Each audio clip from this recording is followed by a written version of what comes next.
When having conversations with Salafis about touchy subjects, they'll caveat their views by saying things like, well, in an ideal Islamic country, why feel the need to? Let's take Irtidad as an example.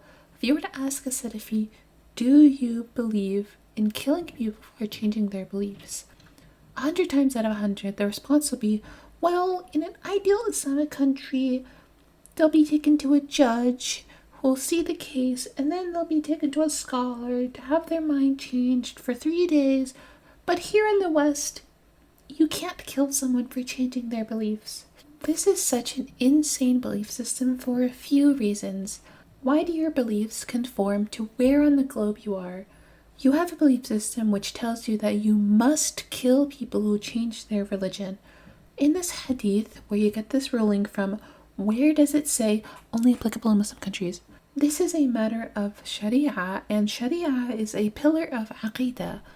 And those who do not judge by what Allah has revealed are the disbelievers. Why does it matter where you are? Why does it matter if it's an ideal Islamic country?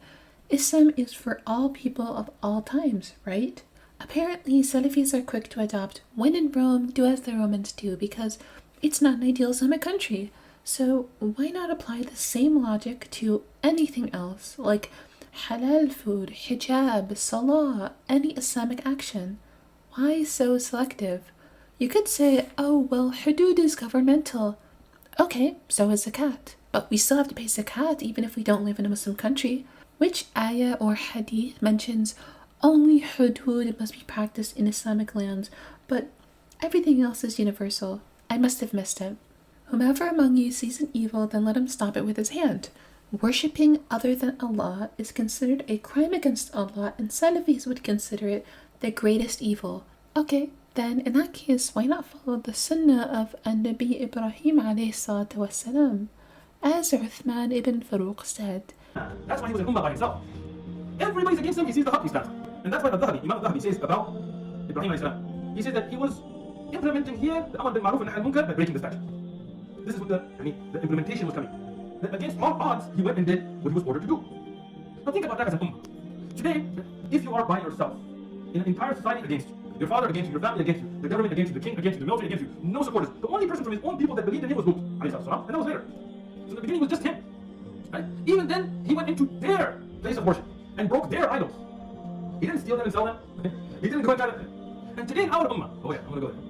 Ibrahim didn't have a country. He didn't have other Muslims with him. He saw an evil of shirk and took matters into his own hands and destroyed idols.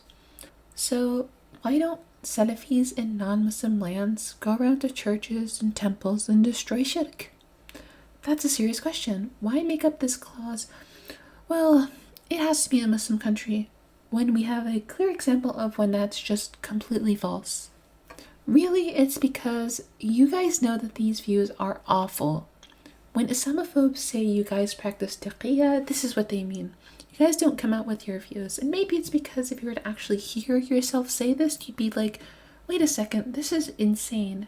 Let's see your views in action.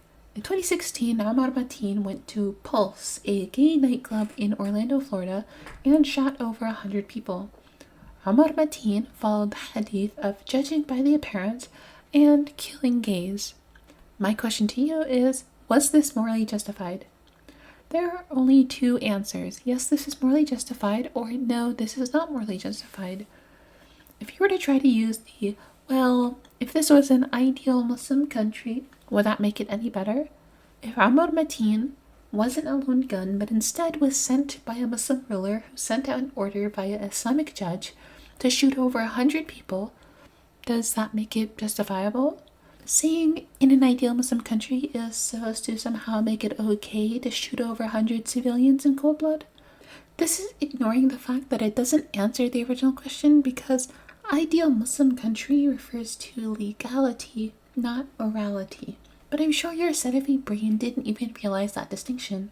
When you say, in an ideal Muslim country, you're imagining a utopic world, the ultimate conclusion of your beliefs, something that you are actively trying to achieve. So, you're striving for a world where it is acceptable to commit mass shootings of over 100 people. Yeah, you guys are totally different from ISIS. night and day. And with that said, Assalamu alaikum.